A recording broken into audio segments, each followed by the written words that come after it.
Le livre de la méditation et de la vie, Krishnamurti, 26 février. L'évolution de l'homme. Faut-il connaître l'ivresse pour connaître la sobriété? Faut-il passer par la haine pour savoir ce qu'est la compassion?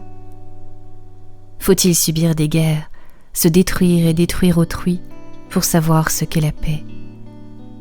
Ce mode de raisonnement est à l'évidence totalement faux. Vous partez du principe qu'il y a une évolution, un développement, un mouvement du mal vers le bien, et ensuite vous figez votre pensée dans ce schéma. Bien sûr, le développement physique existe, la petite plante devenant un grand arbre, et aussi le progrès technique qui voit au fil des siècles l'évolution de la roue jusqu'à l'avion à réaction. Mais existe-t-il un progrès, une évolution sur le plan psychologique?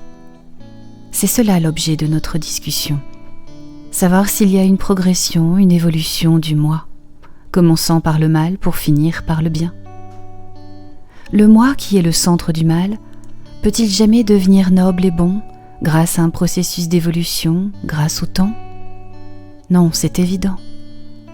Ce qui est mauvais, le moi psychologique, restera toujours mauvais. Mais nous refusons d'admettre ce fait.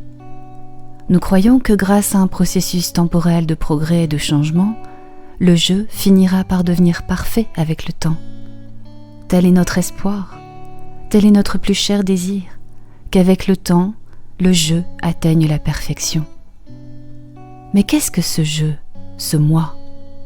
C'est un nom, une forme, un paquet de souvenirs, d'espoir, de frustration, de désirs, de souffrances, de joies éphémères. Nous voulons que ce moi se perpétue jusqu'à devenir parfait.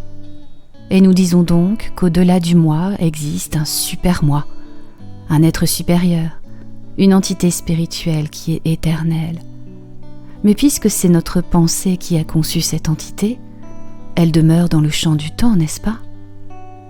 Si notre pensée peut concevoir cette entité, c'est évidemment qu'elle est enclose dans les limites de notre champ de raisonnement.